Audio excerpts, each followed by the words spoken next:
안녕하세요. 릴리 읽어주는 남자입니다. 이번 시간에는 9장부터 한번 해보도록 하겠습니다. 9장 제목, 릴리 방법론에서 추가된 기본 내용입니다. 어, 이제 쭉 394페이지부터 보시면 되고요.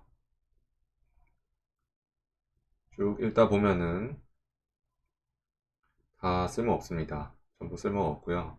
접점이 뭐 몇 개 접점이 생긴다 뭐 이런 접점의 법칙 이런 것도 다 쓸모없고 음, 하나 또 괜찮은 거는 397페이지에 보시면은 그림 9-2가 나와 있죠.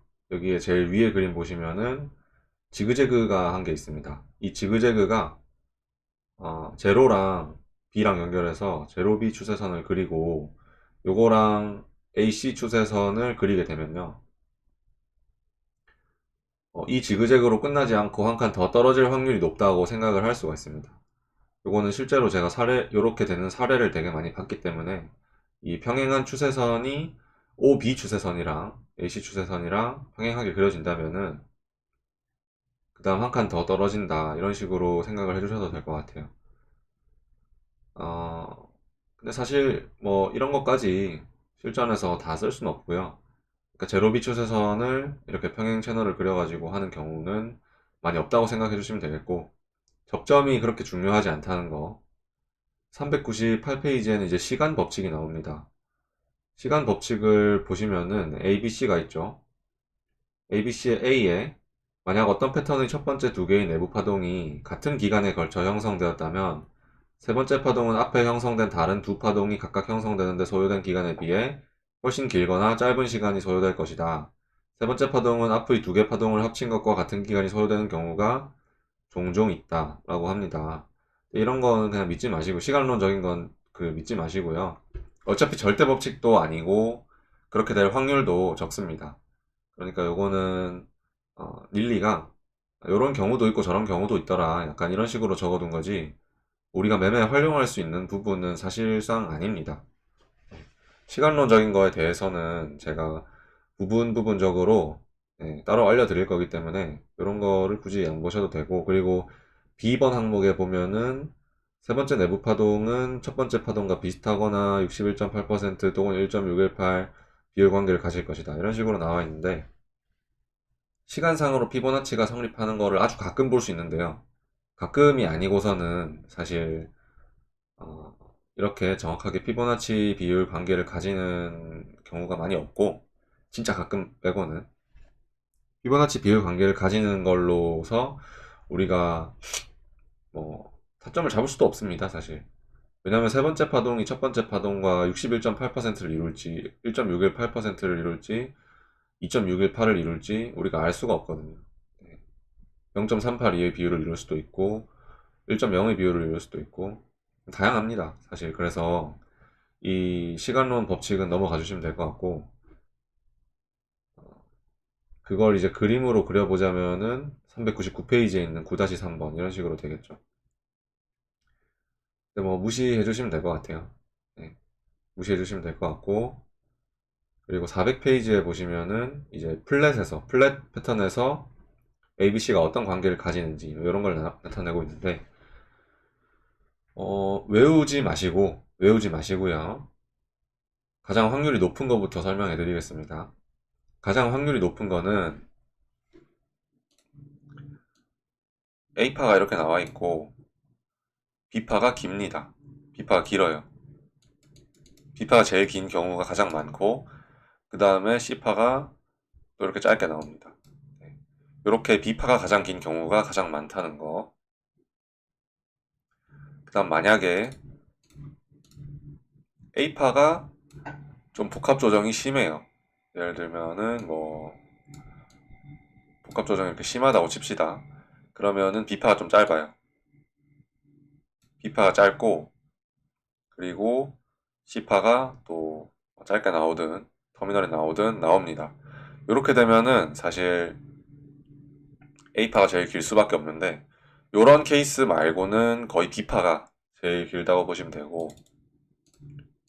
그 다음에 C파가 제일 긴 경우도 있습니다. 그런 경우는 A파랑 B파랑 시간적으로 굉장히 비슷한 경우를 이루고 있고, C파가 제일 길면은 임펄스가 조정파보다 길게 되려면은, 같은 등급의 조정파보다 길게 되려면은 보통 터미널인 경우가 많아요. 이런 식으로 나오거나 아니면은 이런 식으로 5파 연장 터미널이 나오거나 이런 경우가 많습니다, 사실.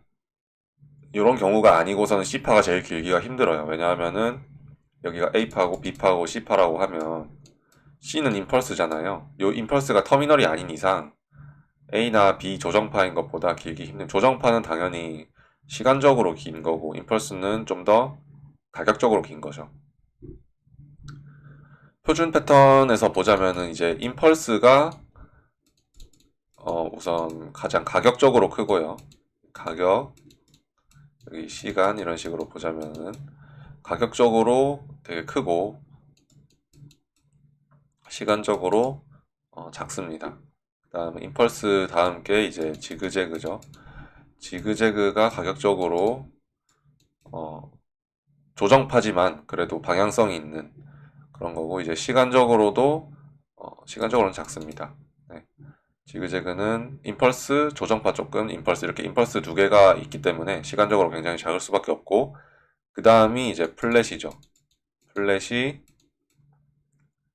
어, 가격적으로 중까지는 아니고 한 소에서 중, 연장 플랫이 나올 수도 있기 때문에 소에서 중이라고 합시다. 시간적으로는 이제 어느 정도 좀 길죠. 플랫이니까 3, 3, 5니까 조정파 두 개 들어있으니까 그 다음에 삼각형. 삼각형은 가격적으로는 거의 무빙이 없습니다. 소라고 할 수 있고 시간적으로 매우 어, 이쪽 방향으로 매우 큰 패턴이죠. 이쪽 방향으로는 작고 이런 식으로 정리가 되고 이제 터미널이 끼어 있습니다.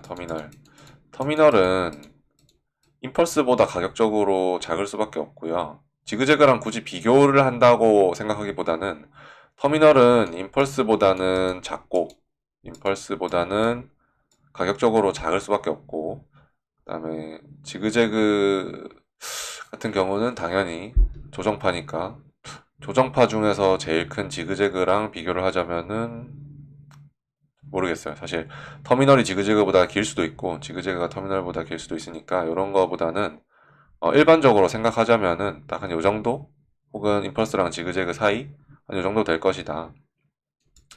대충 중부터 대까지는 아니고 요 정도 될 것이다라고 생각할 수 있고 그 다음에 시간적인 부분에서는 당연히 좀 길어요. 조정파보다 길다고 할 수 있습니다. 조정파가 5개나 나오거든요. 그래서 임펄스 자리에 위치함에도 불구하고 이 추세 임펄스 위치에 자리함에도 불구하고 이 터미널 임펄스는 시간적으로 중이라고 표현할 수 있겠죠. 네. 삼각형의 특징을 가지지만 또 임펄스의 특징도 가지기 때문입니다. 이 정도 크기로 이제 시간을 생각해 두시면 되겠고 너무 빠듯하게 생각하실 필요 없고 러프하게만 생각하시면 되고요. 그래서 터미널이 플랫에서 어, 이렇게 임펄스가 나오면 보통 짧은데 C파가 터미널이 나오면은 길 수밖에 없다. 이런 식입니다. 아시겠죠? 자, 그 다음에 401페이지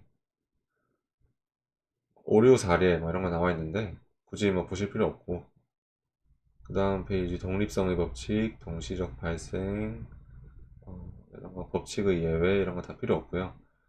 구조적 무결성 유지의 필요성, 구조의 고정 이런 게 이제 다 어떤 식으로 좀 디테일을 잡아가느냐에 대한 건데 너무 잘못된 게 많습니다. 사실상 읽어보시면은 무조건 성립한다라고 말할 수 있는 게 이 장에는 없어요. 사실 그렇기 때문에 그냥 뭐 재미로 읽어보셔도 되고 그리고 너무 모노파동, 폴리파동 그리고 구조기호 이런 거를 너무 많이 설명하다 보니까 본인이 3장에 썼던 거에 대한 뒷받침 내용을 약간 많이 써둔 것 같아요. 네.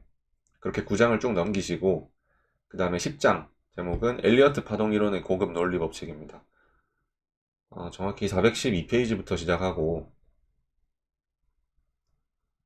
자 이게 처음에 두 번째 문단을 보시면은 터미널 충격 패턴이 형성된 기간의 50% 내의 시간 동안 전부 되돌려져야 한다라고 나와 있는 부분이 있거든요.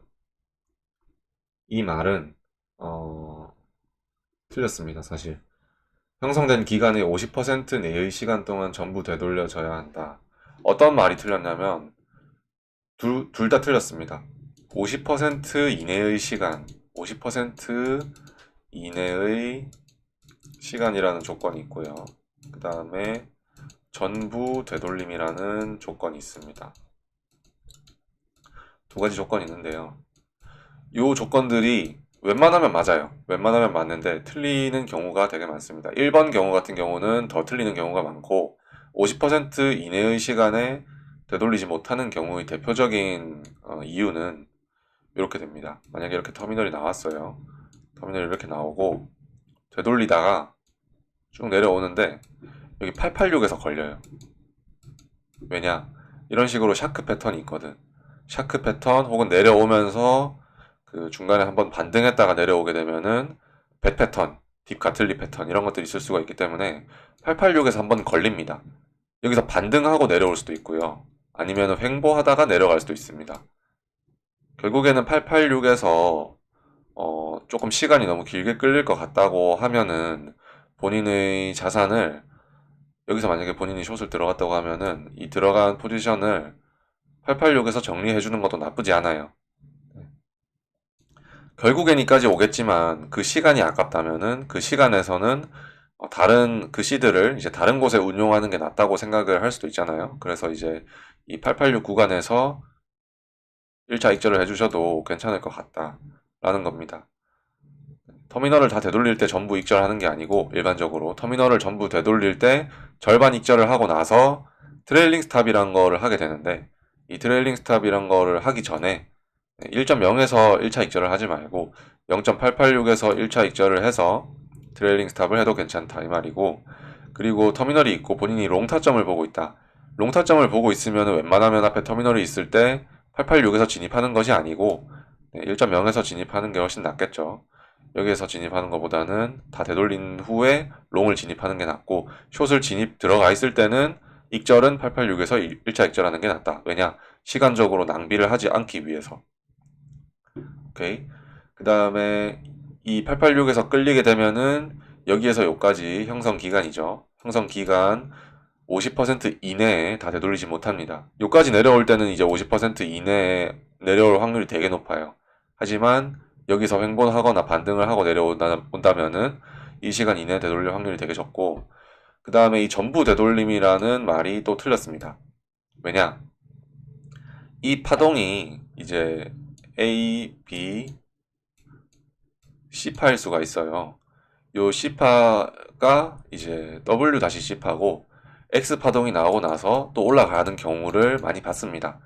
네, 그렇게 많이 나오지는 않은데 전부 되돌릴 확률이 한 80%에서 90% 정도라고 생각해 주시면 될 것 같고 나머지 10%에서 20% 정도는 X파동이 나오고 한 칸 더 올라가는 뭐 삼각 수렴이 나오거나 아니면은 플랫이 나오거나 이런 식으로 되는 아니면 뭐 강세 확산이 나올 수도 있고요. 뭐 등등 어, 그런 경우로 보시면 되고 요 두 개가 항상 성립한다기보다는 케이스 바이 케이스로 생각할 줄 아셔야 됩니다. 네, 아시겠죠? 요 50% 이내의 시간도 본인이 포지션을 들고 있을 때 그리고 새로 진입할 때 어떤 식으로 대응을 해야 되는지 그리고 전부 되돌림 같은 경우에도 엑스파가 나오고 올라갈 수가 있다는 걸 항상 인지하고 여기에서 이 C 끝점을 뚫어버리면은 본절을 치고 여기서 만약에 진입하셨다면은 뚫어버리면은 다시 본절을 치고 엑스파가 나왔구나 혹은 내 카운팅이 틀렸구나 이렇게 두 가지 중에 하나로 생각할 수 있는 여유가 필요하다는 것입니다. 내려가다가 결국 올라오면 둘 중 하나밖에 가능성이 없으니까요. 그다음에 그게 아니라면 전부 되돌려야 되는 게 맞거든요. 여기 X파가 안 나오면 전부 되돌려야 되는 게 맞습니다. X파 나오는 경우 말고 다른 경우에 이걸 못 되돌리면은 그건 말이 안 되고요. 그러니까 예를 들어서 ABC가 있는데 이 C가 터미널이고 또 ABC가 나오고 1, 2, 3, 4, 5 이렇게 올라간다. 이건 말이 안 됩니다. 여기서 여기까지 터미널이면은 그 다음 파동이 X파동이 아닌 이상 어, 이렇게 올라갈 수가 없고요. X파동의 조건에는 당연히 W파동보다 크기가 작고 시간적으로 크기가 작고 가격적으로는 0.618 이하여야 한다는 그 조건이 있죠. 그런 조건을 이제 지켜지는지 잘 보고 그런 조건이 지켜지지 않고 만약에 올라와서 본절이 난다. 그러면은 이게 터미널이 아니었던 겁니다. 아시겠죠? 그러면 카운팅을 잘못하신 거고 그런 식으로 생각하세요. 10장 초반 부분을 봤는데 이런 것들이 아마 나오지는 않고 조정파동이 나올 거예요. 조정파동. 패턴의 의미라고 되어 있습니다. 413페이지에 패턴의 의미 이거 굉장히 중요합니다. 사실 10장이 중요하다는 게 아니고요. 이 패턴의 의미라는 게 굉장히 중요하죠. 패턴의 의미라는 것은 그 패턴이 가지는 가격적인 힘이랑 그리고 시간적인 이것도 힘이라고 표현합시다. 가격적인 힘이랑 시간적인 힘이 되게 중요한데요. 그러니까 패턴별로 가격적인 힘이랑 시간적인 힘이 정해져 있는 건 방금 제가 설명해드렸죠. 그 막 대중소 해가지고 설명해드렸잖아요. 임펄스, 지그재그, 플랫, 삼각형. 근데 복합 조정도 각각의 패턴마다 정해져 있어요. 예를 들면 3중 지그재그가 있고 3중 직잭이 있고 그리고 저기 뭐 2중 조합이 있을 거예요. 2중 조합 같은 경우에는 뭐 플랫이랑 삼각형 이렇게 이어지는 이중 조합이 있을 거고 3중 지그재그가 있을 건데 얘네 두 개는 똑같은 복합 조정이지만 얘는 힘이 훨씬 더 셀 거고 얘는 힘이 조금 약할 거잖아요.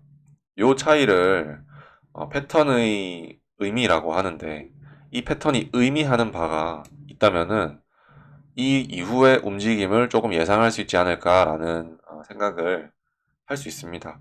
예를 들어 3중 지그재그 같은 경우에는 W, X, Y, X, Z 이런 식으로 쭉쭉 내려갈 텐데 이 다음에 오는 파동이 조정 파동이라면 이게 A파고 그 다음에 오는 파동이 조정 파동이라면은 이 조정 파동은 뭐 어떤 식으로 나오든 간에 이 A의 시작점 여기를 다 되돌리지 못할 것이다 라고 하는 게 일반적이고요 사실. 네. 3중 지그재그 이후에는 그리고 2중 조합 같은 경우에는 플랫 삼각형이죠. 이렇게 되고 난 다음에도 다 되돌리지 못할 것이라는 게 일반적인데 일반적이라고 책에는 적혀 있는데 저는 그렇게 생각하지 않습니다. 절대 그렇게 생각하지 않고요. 그렇다면 어떻게 해야 되냐? 전부 다 되돌리지 못한다라는 말을 믿는 것이 아니고 패턴별로 좀 힘의 세기를 보통 파악을 해야 됩니다. 3중 지그재그 같은 경우에는 다 되돌리지 못할 확률이 90%고 2중 조합 플랫 삼각형 같은 경우에는 다 되돌리지 못할 확률이 50%고 뭐 이런 경우를 다 따져가지고 확률로 생각을 해야 됩니다. 확률로. 그게 패턴이 가지는 의미고 그 의미를 단편적으로 딱 이 다음에는 무조건 뭐가 나온다 이렇게 표현할 수가 없다는 거예요. 확률적으로 생각을 하셔야 되고 확률로 봤을 때 확률이란 건 사실 상대적이잖아요. 이 여기에서 나오는 확률이 예를 들어 90%가 다 되돌리지 못한다라고 했을 때 이중 조합이 50% 이상 되돌리지 못한다고 했을 때 두 개를 비교해서 생각을 해야지 하나만 생각하게 되면 이 50%라는 수치가 큰지 90%라는 수치가 큰지 기준이 없다는 거예요. 100%가 사실 최적이긴 한데 100%가 아니니까 이 3중 지그재그 다음에 얼마나 돌리는지 이거에 대해서 파악을 하기 위해서는 3중 지그재그보다 센 패턴들, 3중 지그재그보다 약한 패턴들을 나열을 해가지고 서로 비교를 해봐야지 확률이 어떤 게 더 높은지 낮은지 이런 것들을 가늠을 할 수가 있고 백테스팅을 또 할 때 도움이 된다라고 말할 수 있습니다. 책에서는 마이너스 3부터 플러스 3까지로 나와 있는데요. 세력 순위표라고 해서 414페이지에 나온 걸 보시면은 대충 제가 생각하는 거랑 비슷합니다. 네. 어떤 식으로 이 세력표를 봐야 되냐면요. 올라가는 도중으로 봐야 됩니다. 예를 들어서 올라가는 도중에 1파가 이렇게 나왔고요.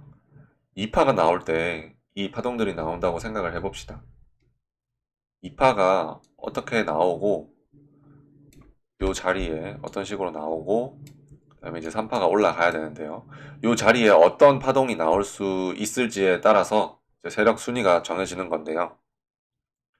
1번 3중 지그재그 하락으로 패턴이 완성된 경우를 우리는 봐야 됩니다. 왜냐하면은 요거 반대 케이스가 이제 이렇게 된 다음에 조정파동이 이렇게 나오고 나서 다음 임펄스가 나오는 요런 구조가 이제 3중 지그재그가 여기 나왔을 때 여기에 3중 지그재그가 나왔을 때 상승으로 패턴이 완성된 경우가 되겠죠. 생각해 보시면 그렇습니다. 왜냐하면은 여기는 하락이고 이 조정은 상승이고 그 다음 하락은 또 하락입니다. 여기에 조정파가 들어오면은 상승으로 패턴이 완성되겠죠. 요 경우가 지금 상승으로 패턴이 완성된 경우의 조정파들, 그리고 요 경우가 하락으로 조정 패턴이 마감되는 경우, 이렇게 생각하시면 되고요.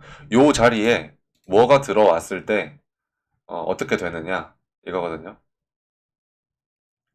우선 3중 지그재그인 경우에 이 3중 지그재그가 하나의 2번 파동으로 끝날 수 있겠는가? 그거는 전 불가능하다고 생각하고요.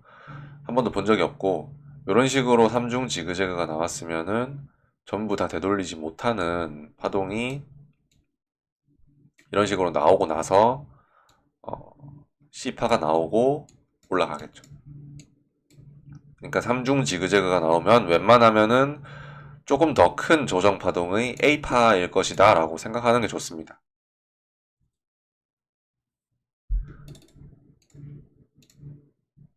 그게 하락으로 패턴이 완성된 경우에서 마이너스 3의 세력 순위를 가지는 패턴이에요. 3중 조합, 3중 플랫도 마찬가지죠. 그 다음 2중 지그재그, 2중 조합, 2중 플랫은 마이너스 2. 그리고 연장된 지그재그나 연장된 플랫 같은 경우에는 마이너스 1. 그쵸? 지그재그 플랫은 표준형 구조인데도 불구하고 연장이 되었다면 그만큼 힘이 센 거니까. 그 다음에 지그재그나 미달형 파동 B나 일반형 이런 거. 이런 거는 0이고. 그 다음에 이제 플랫 중에서 미달형 파동 C 이런 거 그러면 더 위로 올라갈 확률이 높다는 거죠. 요거는. 그리고 불규칙 파동 이런 것들 강세 이런 거는 이제 올라가는 그 폭 자체가 훨씬 넓고 그리고 올라갈 확률이 높고 이런 식으로 생각해 주시면 되겠습니다. 그 다음에 강세 조정, 2중 강세 조정, 3중 강세 조정 같은 경우에는 하락으로 패턴이 완성된 경우 플러스 3이라고 나와 있죠. 한번 그려보겠습니다. 1파가 이렇게 나와 있고요. 그 다음 2파가 3중 강세 조정이라고 쳐봅시다. 3중 강세 조정이면은 이렇게 3중 강세 조정이 W, X, Y, X, Z 이런 경우는 솔직히 한 번도 본 적이 없습니다. 그치만 만약에 이렇게 돼서 올라간다면 엄청 크게 올라가겠죠. 3파가. 네. 요런 경우는 하락으로 패턴이 끝난다고 착각하실 수 있는, 그러니까 상승으로 패턴이 완성된다고 착각하실 수가 있는데 1파가 나오고 나서 이렇게 이중 강세 조정이 나왔다면요. 이거는 마지막에 하락으로 패턴이 끝난 겁니다. 아시겠어요? 그러니까 1파보다 2파가 더 위에 있다고 하더라도 마지막에 2파가 하락으로 끝났기 때문에 하락으로 패턴이 완성된 경우라고 볼 수 있고 그 다음 상승폭이 이 세력 순위에 따라서 결정이 되겠죠. 근데 이 세력 순위표를 저는 순서는 믿을 수 있는데 이 패턴이 그 함의하는 힘의 순서로는 믿을 수 있는데 여기 쭉 보시면은 416페이지에 보시면 1번부터 4번까지 항목이 있고 플러스 1, 마이너스 1 등급은 다음 마감된 등급의 파동에 의한 되돌림 비율이 90% 이상 이루어질 수 없다. 이런 식으로 정확히 몇 퍼센트 이상, 몇 퍼센트 이하 막 이런 식으로 정해졌어요. 이거는 동의하지 못합니다. 왜냐하면 제가 이거대로 한번 실제로 통하는지 통계를 내봤는데 전혀 믿을 것이 못 됩니다. 전혀 믿을 것이 못 되고 어, 이걸 믿을 것이 못 된다고 하더라도 어떤 강한 세력 순위의 패턴이 나오게 되면은 그런 패턴에서는 많이 되돌릴 확률이 적다라고 생각을 해주시면 좋을 것 같고 항상 매매는 확률적으로 접근을 해야 되죠. 본인이 패배를 한다고 해도 확률적으로 더 높은 승리를 거두면은 시드가 우상향하듯이 모든 것은 확률적으로 생각해 주시고 100% 맞는 이론은 없습니다. 당연히 100% 맞는 이론이 있다면 미래를 예측하는 게 되겠죠.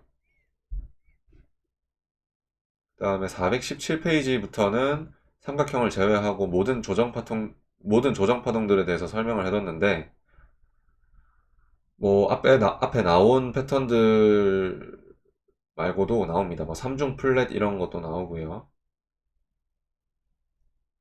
네, 쭉 나오는데 이런 것들도 안에 읽어보시면은 믿을만 하진 못합니다. 사실 믿을만 하진 못하고, 뭐 다 되돌리지 않는다라고 무조건 나와 있어요. 예를 들면 이중 조합이나 뭐 삼중 조합 이런 경우에는 그 이후에 파동이 이 조정 파동을 전부 되돌리지 못한다라고 나와 있지만 사실상 그럴 수가 없습니다.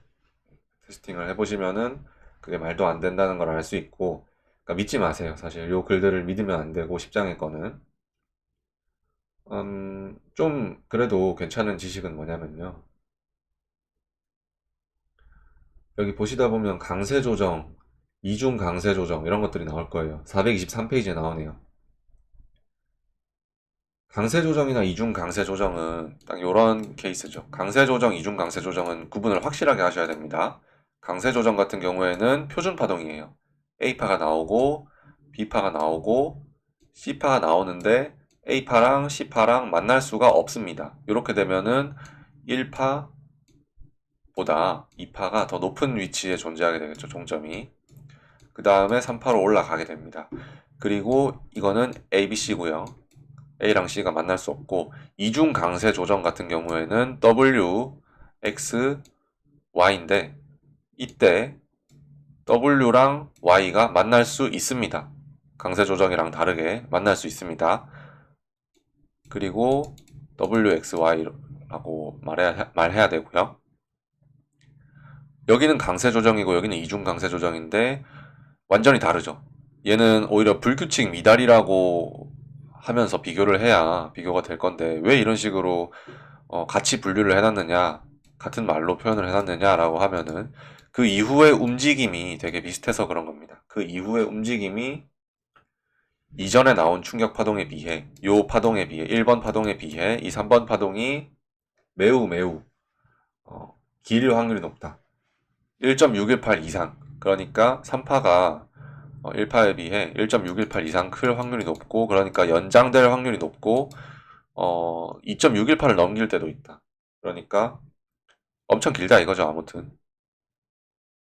정확히 어디서 멈출지에 대해서는 여러분들이 무조건적으로 어디서 멈춘다 이런 식으로 판단을 하시면 안 되고, 네, 엄청 많이 연장될 것이다 라는 것만 알아두시면 되겠습니다. 그 다음에 3중 강세 조정 이런 건 몰라도 되고요.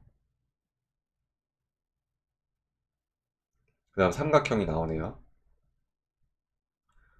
삼각형 부분은 한번 읽어봅시다. 여러분들이 삼각형을 어려워하시니까 삼각형은 좀 더 읽어봅시다. 수렴형 삼각형 뒤에 나타나는 분출은 삼각형의 형태에 따라 크기와 진행 기간이 다르게 형성된다. 425페이지입니다, 현재. 삼각형의 전체 방향이 B파의 방향으로 진행되지 않는다면 수렴형 삼각형 이후의 분출은 삼각형을 형성하는 동안에 만들어진 고점이나 저점을 돌파해야 된다. 이거 너무 당연하게 배웠던 거죠. 이 고점이나 저점을 돌파해야 되고, 삼각형의 전체 방향이 파동 B의 방향으로 진행되지 않는다면이라는 조건이 붙어 있어요. 그 말은 반대로 말하면은 삼각형의 전체 방향이 파동 B의 방향으로 진행된다면 이라는 예외가 있다는 거예요. 파동 B의 방향으로 이런 식으로 진행된다고 생각을 해봅시다.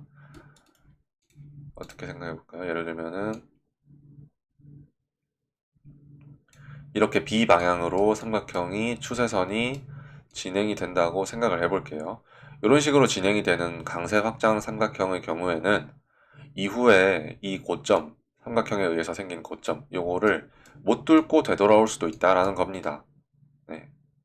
요 경우가 아니고서는 웬만하면은 이런 일반적인 삼각수렴, 요런 경우, 혹은 뭐 강세 삼각수렴, 강세도 확산이 있고 수렴이 있죠. 제가 잘못 그렸는데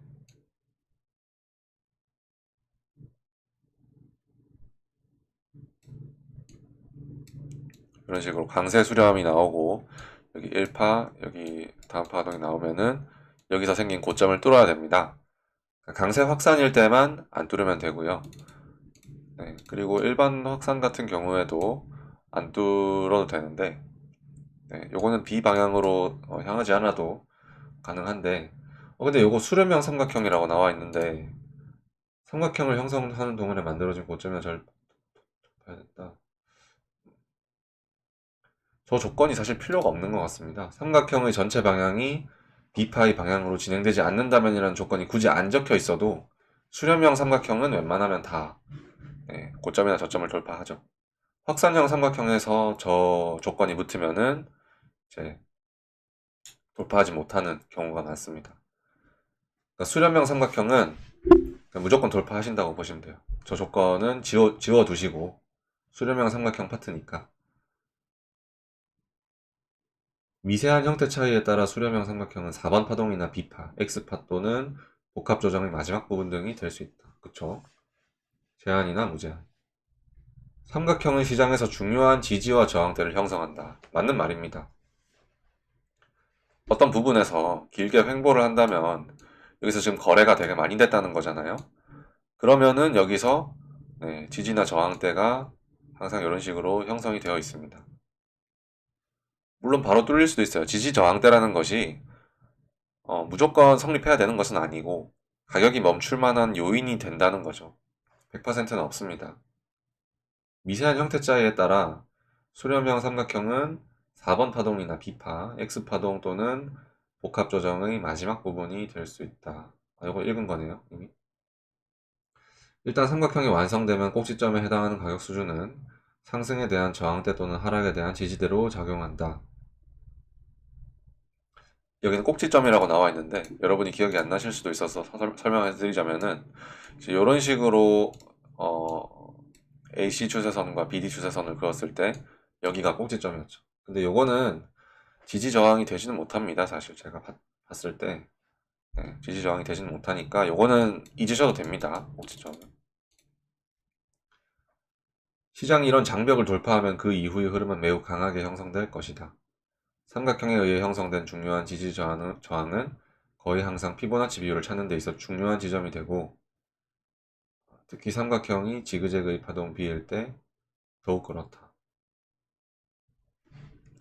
무슨 말이냐면요. 우선 삼각형이 이런 식으로 나왔는데 이 삼각형이 다시 뚫렸어요. 이렇게 밑으로. 그러면 이 이후의 움직임이 강하게 나올 것이다 라는 겁니다. 어느 정도 동의하는 바입니다. 근데 이거를 매매에 이용하기엔 좀 무리가 있죠. 그 다음에 삼각형이 지그재그의 파동 B일 때 더욱더 그렇다. 뭐 피보나치 비율을 뭐 잴 수 있다. 뭐 이런 식으로 말을 하는데 ABC입니다. ABC일 때 지그재그라고 할 수 있죠. 그리고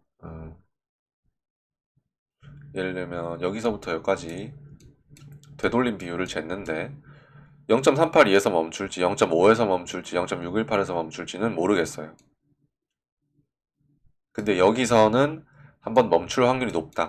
여기에 피보나치가 0.382가 있거나 0.5가 있거나 이런 식으로 피보나치가 이 안에 있으면은 여기서 멈출 확률이 높고 혹은 뭐 이런 식으로 아니면 이런 식으로 잘 보이는 하모닉 패턴이 있으면은 그거랑도 겹쳐봐도 되고 그런 식의 논리를 말하는 것 같아요. 닐리가.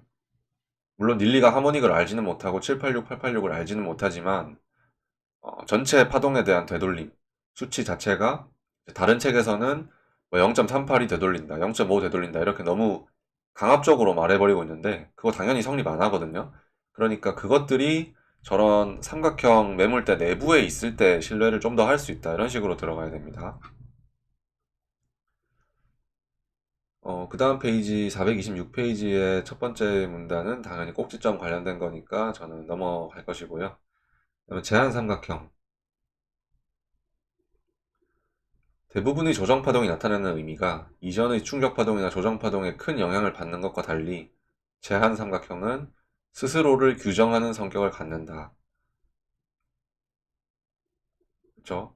왜냐하면 이전에 충격 파동이 크게 나왔는가, 혹은 뭐 조정 파동이 이전에 조정 파동이 나와가지고 618 이상 되돌려야 된다거나 뭐 이런 것들, 그런 것들에 상관없이 이 제한 삼각형이라는 거는 4파랑 비파에서 나오는데, 웬만하면은 4파랑 비파에서 나온다는 거는 이런 거죠. 여기 추세가 한 개 있고, 여기 조정이 삼각형으로 나오고, 그 다음 마지막 임펄스가 나와야 되는데, 이 조정이라는 거는 사실 앞에 있는 파동과도 관련이 많긴 하겠지만, 이 안쪽에서 더욱더 관련성을 많이 가진다는 겁니다. 이런 A파의 길이나 B파의 길이나, 혹은 A파가 크냐 B파가 크냐 이런 거나, 아니면은 뭐 삼각 추세선이 수렴한다거나 확산한다거나 이런 것들, 그런 것들이 굉장히 스스로를 규정해요. 그러니까 앞에 파동이 어떤 거인지에 대해서 굉장히 상관없이 그 본인 스스로가 스스로를 훨씬 더 규정을 많이 하는 성격을 가집니다. 네. 삼각형의 초반이 어떠니까 이런 식으로 마감되어야 될 것이다. 그런 것들. 예를 들어 삼각형의 초반이 A파랑 C파죠. 근데 E파가 어디서 마감돼야 되는지는 이 AC 추세선을 뚫는 곳, 이런 곳에서 마감되어야 된다. 이렇게 볼 수도 있고요. 근데 요거는 이제 확산 삼각형일 때만 해당하는 거기 때문에 반드시 지켜줘야 되는 건 아니고, 어쨌든 요런 것들이 이제 그러니까 또 이런 것도 있죠. 그러니까 C파를 넘을 수가 없다. 뭐 수렴에서는 E파가 C파를 넘을 수 없다. 이런 것도 어떻게 보면은 C파에 의해서 E파가 규정이 되는 거잖아요. 앞에 파동이랑 상관없이. 그래서 스스로가 스스로를 규정을 하고 있다고 생각하시면 될 것 같아요. 그리고 두 번째 문단에 보시면은 삼각형을 둘러싼 추세선의 기울기에 따라 분출의 기준은 삼각형의 가장 긴 내부 파동의 2.618 수준의 정도로 길거나 0.75 수준으로 작을 수 있다. 2.618 수준 정도로 긴 거는 이제 강세 수렴 같은 경우죠. 그 다음에 0.75 수준으로 작을 수 있는 거는 A파가 가장 긴 수렴 같은 경우에는 분출이 0.75부터 1.25까지라고 표현을 해뒀기 때문에 0.75 수준으로 작을 수 있다라고 표현을 하는 것 같습니다. 분출은 시간상으로 삼각형을 둘러싸고 있는 추세선의 접점인 꼭지점이 형성되는 시점에서 마감된다. 아닙니다. 지워두세요. 꼭지점 관련된 건 지워두시거나 아예 그냥 받아들이지 않으셔도 돼요.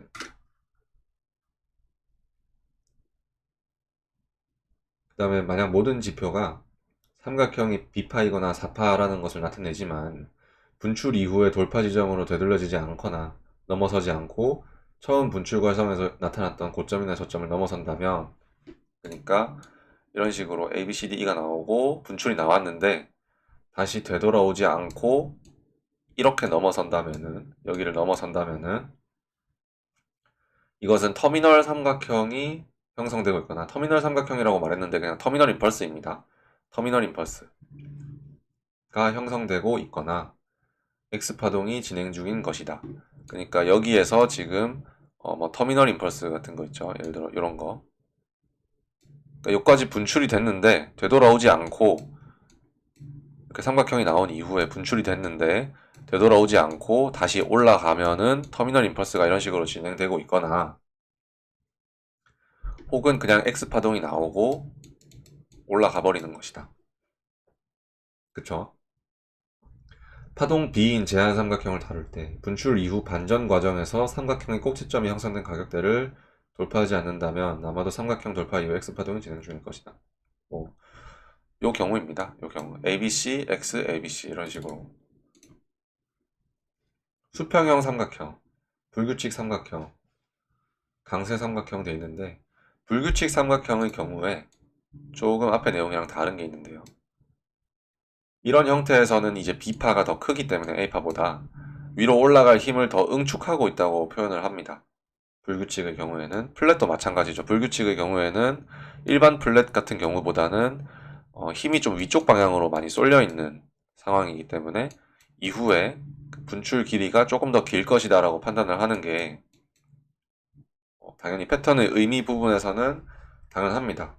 이런 형태에서 분출은 삼각형 가장 긴 내부 파동의 1.618 수준에서 형성된다 하면은 추세 기반 피보나치 확장 툴을 이용해서 이 B파랑 2파 이후의 분출 여기를 바라보면 되겠죠. 하지만 이 지식은 통할 때가 굉장히 적습니다.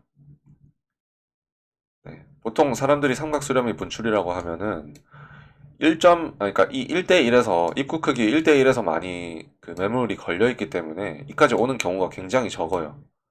네, 1.618이라고 생각하지 마시고 이 경우에도 0.75랑 1.25 사이에서 타점을 보되 이제 더 올라갈 가능성이 있고 1.618까지는 올라갈 가능성이 있다라고 보시면 될 것 같아요. 그러니까 여기 뒤쪽을 손절 라인으로 잡고 여기서 진입하시면 될 것 같습니다. 만약에 숏을 진입하고 싶으시다면은 그런 식으로 진입하셔야 되고 일반 삼각형일 때는 당연히 1.618까지도 못 올라가니까 1.25에서 그 뒤에서 손절을 내시면 되고 이런 식으로 전략을 들고 가시면 되겠고 문제는 요것도 확률이에요. 요것도 다 통계이기 때문에 이런 것들을 다 깨부수고 다른 경우의 수가 나올 수도 있다라는 겁니다. 결국에 확률이 높은 쪽으로 계속 하다 보면은 본인이 패배를 몇 번 하더라도 승리가 훨씬 더 많아지게 되니까 네, 그런 부분은 무조건은 아니다라고 생각해 주시면 되겠고 카운팅 할 때 이게 만족 안 하기 때문에 무조건 이렇게 카운팅 할 수 없어라고 말할 수 없는 부분이죠. 그 다음에 무제한 삼각형 파트 넘어가 봅시다. 강세 삼각형은 앞에서 배웠듯이 그 분출이 2.618인 거 알고 계실 거고 무제한 삼각형은 읽어보니까 뭐 딱히 앞쪽이랑 차이점은 없네요. 꼭지점 관련된 거 다 버리시고 그다음 확산형 삼각형입니다. 확산형 삼각형의 재미있는 특성은 이것이 기본적으로 수렴형 삼각형과 반대의 성격을 가지고 있다는 점이다. 분출의 폭은 삼각형에서 가장 긴 내부 파동 길이보다 짧아야 한다. 라고 나와 있는데 이것도 틀린 지식이죠. 무조건 그런 건 아니고 일부만 그렇습니다.